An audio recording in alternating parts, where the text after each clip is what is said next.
Hi there. Welcome back to another exciting discussion of वेमेंचर। हम आज के वीडियो में बात करेंगे what is the road map to become a front end developer in 2025। अगर आप ये वीडियो देख रहे हैं तो हम मान के चलते हैं कि आपको basic HTML CSS and JavaScript आता है और आपने पहले 2-3 प्रोजेक्ट ये टेक्नोलॉजी में करके रखे हैं, तभी आप ये वीडियो देख रहे हैं। ओके, तो अगर अभी तक आपने जावास्क्रिप्ट का प्रोजेक्ट एक भी नहीं किया है, अभी आपको जावास्क्रिप्ट सीखना है, स्टार्ट करना है बेसिकली, तो आई बटन पे लिंक आ रहा है, उस वीडियो पे जाके आप देख सकते हैं कि क्या रोड मैप होना चाहिए to start with the JavaScript and the further technologies. तो आगे अब हम इस वीडियो में बात करेंगे जावास्क्रिप्ट के फ्रेमवर्क और लाइब्रेरी के बारे में। होगा रिएक्ट और नेक्स्ट जेएस, जिसमें मेनली हम ये डिस्कस करेंगे कि हमें स्टार्ट कहाँ से करना चाहिए, रिएक्ट से या नेक्स्ट से, या वो कौन सा पॉइंट होगा जहाँ पे आप स्विच कर सकते हैं अपने आप को रिएक्ट से नेक्स्ट की तरफ। आपको फ्रंट एंड डेवलपर का थोड़ा बहुत पता है तो आपको रिएक्ट जेएस या नेक्स्ट जेएस के बारे में आपने ज़रूर सुना होगा। This is one of the popular library in the market. अभी रिएक्ट जेएस क्या है? रिएक्ट जेएस एक जावास्क्रिप्ट की लाइब्रेरी है जिसमें जो लाइब्रेरी एडवांस जावास्क्रिप्ट का कोड लिख के बनाई है, जिससे हम सिंगल पेज वेब एप्लीकेशन बना सकते हैं बहुत इजीली। डेवलपर फ्रेंडली है इसलिए बहुत पॉपुलर भी है। और अगर आपको रिएक्ट के बारे में सुना होगा तो आपको पता होगा कि रिएक्ट को जो बिल्ड किया था वो किया था फेसबुक की टीम ने। और जो मेजर इशू आ रहा था जिसके चलते बिल्ड किया था वो था कि जब भी लाइक प्रोफाइल अपडेट होते थे या लाइक्स होते थे, तो जो भी उनके काउंटर्स थे वो प्रॉपरली इंक्रीज नहीं होते थे। जावास्क्रिप्ट में एक बड़ी प्रॉब्लम उनको फेस हो रही थी, तो उसके सॉल्यूशन में इन्होंने एक नई लाइब्रेरी लाई जिसका नाम है रिएक्ट। अगर मैं आपको रिएक्ट जेएस सिंपल वर्ड में समझाऊँ ना, तो पहले क्या होता था कि जब वेबसाइट में कुछ चीज़ें करनी होती थी ना, जैसे मान लो एक बटन है, बटन पे क्लिक किया, किसी दूसरे पेज में जाना है, तो पूरा पेज रिफ्रेश होके नया पेज कंस्ट्रक्ट होके बाद में स्क्रीन पे आता था। ऐसा नहीं, हमें तुरंत चाहिए, इंस्टेंट चाहिए कि यूज़र को पता भी नहीं लगना चाहिए कि मैं दूसरे पेज में गया। ठीक है। तो वो एक्सपीरियंस प्रोवाइड करने के लिए रिएक्ट जेएस ने जावास्क्रिप्ट के थ्रू सी एस एस और H T M L manipulation करके पूरा फंक्शनैलिटी बनाया है। वही है पूरा रिएक्ट जेएस। ओके, तो अभी जैसा हमने बोला कि अभी के जो भी वेब एप्लीकेशंस हैं उसके अंदर लोडर्स नहीं आते हैं या लोडिंग नहीं होता है। इसका मतलब क्या है? क्योंकि अगर आप फेसबुक पे जाओगे या यूट्यूब पे या किसी भी ऐप पे जाओगे तो लोडिंग तो होता है। इसका सिर्फ ये मतलब है कि हम सिर्फ उतने ही पार्ट को लोड कर रहे होंगे जितने की हमें जरूरत है। अगर हमें हेडर की जरूरत है तो हमने कुछ हेडर में लोड कर दिया, हमें जरूरत है फुटर में तो फुटर में, अगर हमें कुछ मेन कंटेंट एरिया में जरूरत है तो उसने में ही लोड कर रहे हैं। इससे फायदा क्या हुआ कि जो चीज हमारी पहले बनी हुई थी उसको हमने दोबारा हमें रिकंस्ट्रक्ट नहीं करना पड़ा, सिर्फ हमने उतनी चीजों को ही चेंज किया जिसकी हमें रियली जरूरत थी उस मोमेंट पे चेंज करने के लिए। तो यही एडवांटेजेस हैं जब आप मूव करते हो जावास्क्रिप्ट से किसी लाइब्रेरी या फ्रेमवर्क की तरफ। हमने अभी तक ये डिस्कस कर लिया कि आखिर जरूरत क्या पड़ी हमें आगे बढ़ने की जावास्क्रिप्ट से रिएक्ट की तरफ। वैसे ही हम अभी आगे डिस्कस करेंगे कि हमें रिएक्ट से नेक्स्ट की तरफ कब मूव होना चाहिए। लेकिन उससे पहले अगर आपको एक रोड मैप चाहिए तो हम उस बारे में डिस्कस कर लेते हैं कि आपको स्टार्ट कहाँ से करना चाहिए और कब आप एक कंफर्टेबल प्लेस पे होगे कि अभी वो टाइम है जहाँ पे आप नेक्स्ट जीएस की तरफ आगे बढ़ जाओ।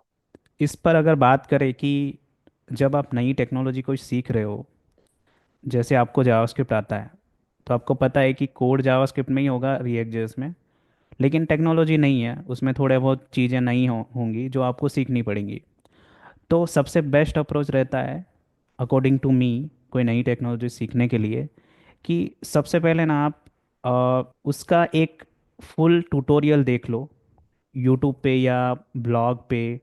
पूरा एक ट्यूटोरियल देख लो बेसिक फंक्शनलिटी के साथ कि पूरा वो बनता कैसे है। बराबर।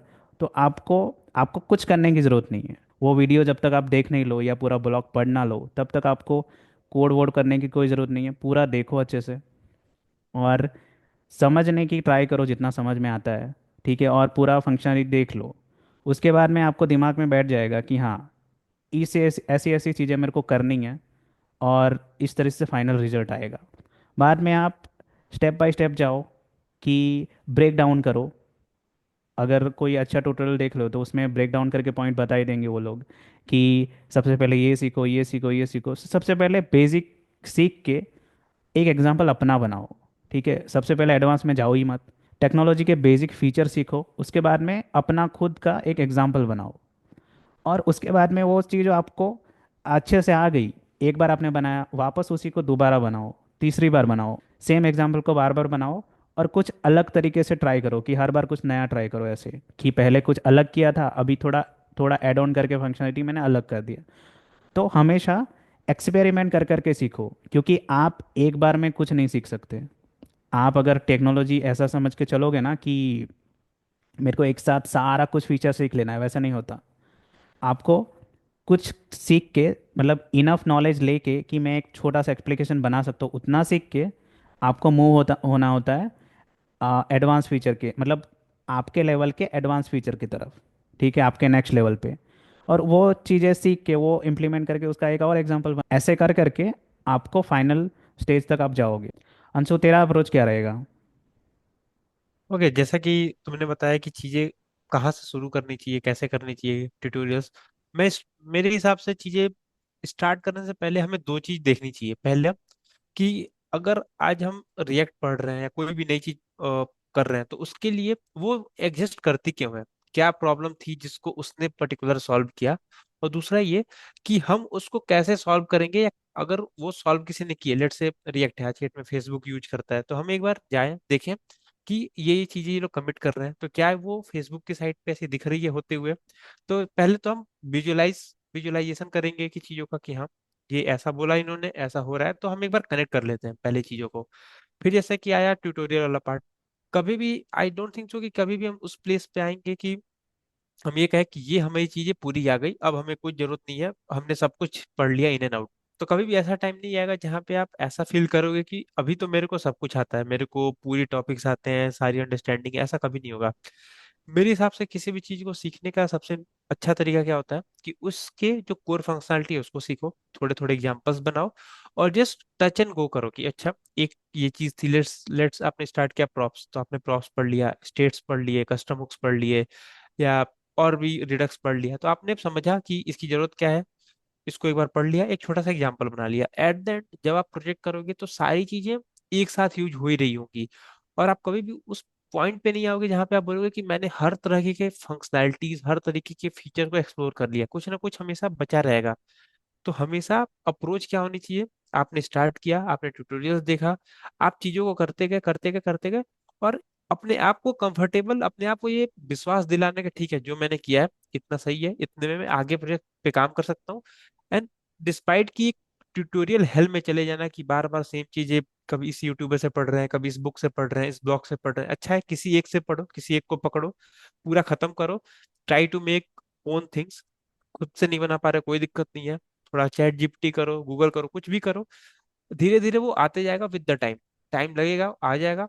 फिर जब आपको लगे कि ठीक है अभी मैं एक प्रोजेक्ट सोच पा रहा हूँ, अप्रोच कर पा रहा हूँ, थोड़े बहुत सिंटेक्सेस देख के इधर उधर से मैं कर पा रहा हूँ एंड टू एंड, फिर आप जाओ कि ठीक है अभी मैंने एक प्रोजेक्ट बना लिया, तो अभी हम इसको डिप्लॉय कैसे करें, डिप्लॉय कहाँ कर सकते हैं। तो आप देख सकते हो बहुत सारे, नेटलीफाई है और एम्पली, दुनिया भर के प्लेटफॉर्म है, होस्टिंग प्लेटफॉर्म, जो कि आपको फ्रंट एंड डिप्लॉय करने में हेल्प कर देंगे, उस पे जाओ। आई थिंक ये एक जर्नी होनी चाहिए अगर हम बात करें रिएक्ट के प्रोस्पेक्टिव में से, और इसमें बहुत ज्यादा नहीं, मुश्किल से 2 या 3 महीने लगने चाहिए to get started from the basic to get deployed a project, इतना एनफ है। और विमल तेरा क्या सजेशन है इस पूरे। ओके, नहीं बराबर है, परफेक्ट है। आ, यही अप्रोच होना चाहिए। इन शॉर्ट बेसिक चीज़ यही है ना कि सबसे पहले ब- बहुत सारा सीखने की ज़रूरत नहीं है, जितना अपनी कैपेसिटी है उतना सीखो, और वो चीज़ें कलेक्ट करके एग्जाम्पल बनाते जाओ और ऐड ऑन करते जाओ। And no one is perfect. If someone is try to portray you, you are like he's the perfect. I don't think so. He is. He has some limitations when he work. He मतलब वो अभी errors में फंसता होगा, और कभी भी किसी के परफेक्शन वाली चीज को मेरे हिसाब से एडमायर नहीं करना चाहिए कि ये बंदा बहुत अच्छे से काम करता है, क्योंकि आपने जब तक उसको पर्सनली मिलके देखा ना हो, क्योंकि सब कोई गलतियां करता है, सब कोई एरर्स आता है, सबके कोड में कुछ ना कुछ दिक्कतें होती हैं, तो that just a learning process. ऐसा कभी भी नहीं होगा कि आपने पूरा टेक्नोलॉजी सीख लिया। आप जितने में नया सीखोगे उतना नया दूसरा आ जाएगा, क्योंकि ओपन सोर्स लाइब्रेरी है। दिन भर कितने सारे developers open to write code लिखते रहते हैं, तो वो नए रिलीज में आता ही रहता है नए फीचर्स। तो ऐसा कभी भी नहीं होगा कि आप पूरा कुछ सीख लोगे। ठीक है। एंड दिस इज तो the beauty of the IT industry I think. Yes, correct. Okay, तो रिएक्ट जेएस के बारे में आपको पता चल गया कि आपका अप्रोच क्या होना चाहिए। तो आप हमें अभी कमेंट सेक्शन में बताओ कि आप अभी कौन से स्टेज पे हो। If you are already learning React JS, then मतलब आपको कितना टाइम हो गया। अगर आप ऑलरेडी जॉब कर रहे हो तो कितने सालों से कर रहे हो।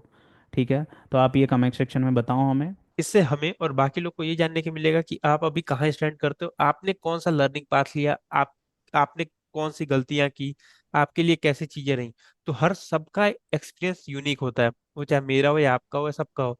अगर आप अपनी एक्सपीरियंस शेयर करेंगे कमेंट में, तो हो सकता है आपके जूनियर्स को या आपके जो फेलो लर्नर्स हो उनको बहुत सारी चीजें सीखने को मिलेंगी।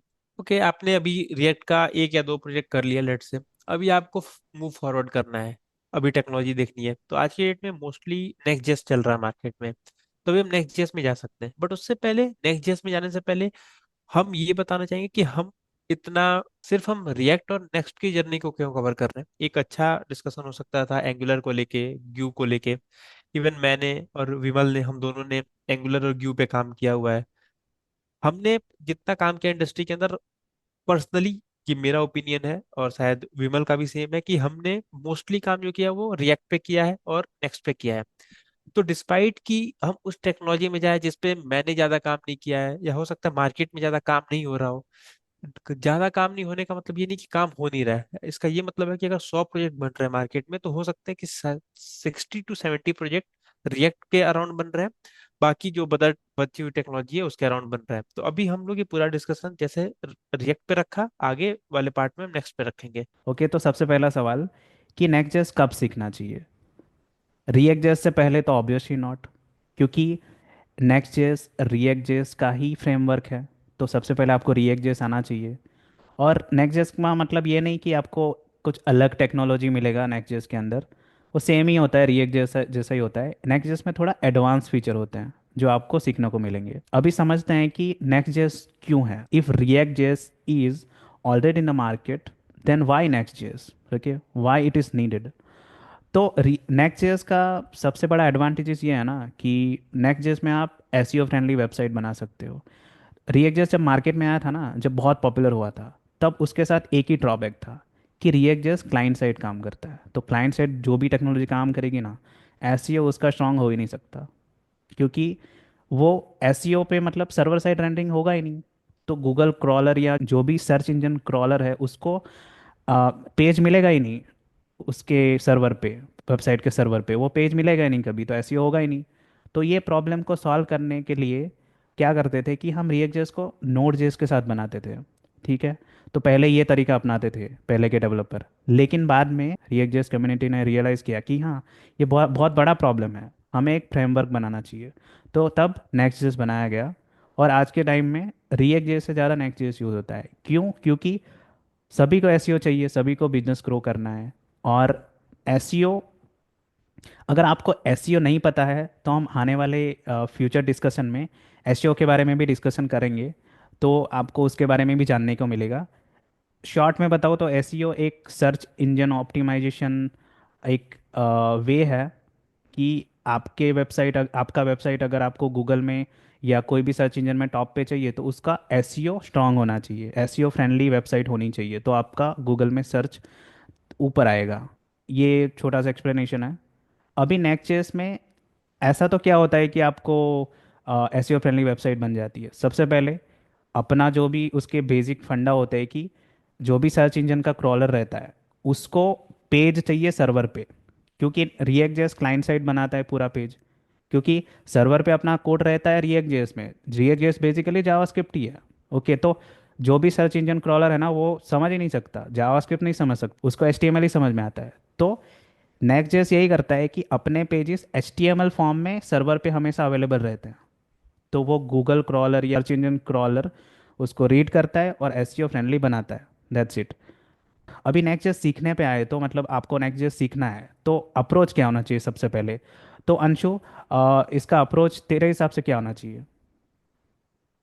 Okay, before going to approach, I think हमने एक पॉइंट डिस्कस किया जो बहुत सारे लोगों का कंफ्यूजन होगा, server side and client side. हमने थोड़ा सा ओवरव्यू दिया कि क्या होता है सर्वर साइड और क्लाइंट साइड रेंडरिंग के बारे में। अगर कमेंट आते हैं या अगर डाउट रहते हैं तो हम इस पे एक फर्दर डिस्कशन करते हैं, जहाँ पे हम चीज़ों को थोड़ा कोड लेवल पे जाके समझने की कोशिश करेंगे। अगर अभी हम बात करें नेक्स्ट जेस का लर्निंग प्रोसेस, तो अगेन प्रोसेस वही कि पहले तो आप ये समझने की कोशिश करो ये है क्यों, रिएक्ट क्या नहीं सॉल्व कर पाया था, और दूसरा कि हम इसकी मदद से क्या मेजर सॉल्व कर पाएंगे। देन अगर आप आओ तो आप नेक्स्ट जेएस का डॉक्यूमेंटेशन बहुत ही अच्छा डॉक्यूमेंटेशन है। जब आप रिएक्ट जेएस से नेक्स्ट जेएस पे आओगे तो आप जो मेजर चीज फील करोगे वो ये फील करोगे कि एक्चुअली प्रॉब्लम्स थी कहाँ पे, not server side and client side. जो बहुत सारी जैसे सस्पेंसेस हो गए या लोडिंग की फंक्शनैलिटीज हो गई, उसके अंदर मल्टीपल हम प्रोजेक्ट्स को रेंडर कर सकते हैं, पीडब्ल्यूए काफी इजीली बना सकते हैं, और बहुत सारे ऐसे इनबिल्ट टूल्स हैं जो हम नेक्स्ट के साथ यूज कर सकते हैं। तो इसके लिए काफी, तो जब आप एक जर्नी में जाओगे तो आपको सीखने को मिलेगा, और हमेशा ये एडवाइजेबल है कि आप डायरेक्ट नेक्स्ट में ना जाओ, ताकि आप वो चीजों मिस ना करो, आप रिएक्ट वाली चीज मिस ना करो, क्योंकि ये जो नेक्स्ट जेस होगा वो on the top of react है। तो रिएक्ट सीखो। नेक्स्ट में जाओगे तो आपको सर्वर साइड रेंडरिंग के कॉन्सेप्ट पता चलेंगे, स्टैटिक साइड जनरेशन पता चलेगा, सर्वर साइड रेंडरिंग के बारे में पता चलेगा, और दो तीन और ऐसे राउटिंग के बारे में एक आपको डिफरेंट अप्रोच पता चलेगी, डायनेमिक राउटिंग के बारे में डिफरेंट अप्रोच पता चलेगी। तो अभी जितने मैंने आपको टॉपिक्स बताए वो सब तो बेसिकली डिफरेंसेस हो गए, कि या डिफरेंसेस हो गए या एक तरह से एडवांस आई कैन से कि उसका स्ट्रेंथ पॉइंट हो गया। बस सबसे अच्छा तरीका क्या है, आपने एक बार पूरा चीज गो थ्रू किया, डॉक्यूमेंटेशन गो थ्रू किया, ट्यूटोरियल गो थ्रू किया, आप खुद से एक प्रोजेक्ट बनाओ, दो प्रोजेक्ट बनाओ, आपको अंतर समझ में आएगा। कहीं डाउट हो तो आप कमेंट में आओ, से पूछो, हो सकता है हम आपकी हेल्प करें। और इस तरह से आप अपनी रिएक्ट और नेक्स्ट की जर्नी को काफी अच्छे से कर सकते हो। हमसे कुछ भी इन द ड्यूरेशन मिस हुआ हो जो कि काफी इंपॉर्टेंट था, जो हमने मिस किया हो, या जो आपको लगता हो कि नहीं इस बारे में भी हमें काफी अच्छी अंडरस्टैंडिंग होनी चाहिए before going to any development और एनी लैंग्वेज या एनी पर्टिकुलर लाइब्रेरी, तो आप डेफिनेटली हमें कमेंट सेक्शन में पिंग करिए। हम देखते हैं और उसके बारे में हम फर्दर एक अच्छा डिस्कशन करने की कोशिश करेंगे। अगर आपको ये वीडियो अच्छा लगा तो लाइक कीजिएगा। अगर आपके कोई डाउट्स हैं जो चाहते हैं कि हम क्लियर करें तो आप कमेंट कीजिएगा, हम आपको रिप्लाई करेंगे। तो ये वीडियो देखने के लिए धन्यवाद।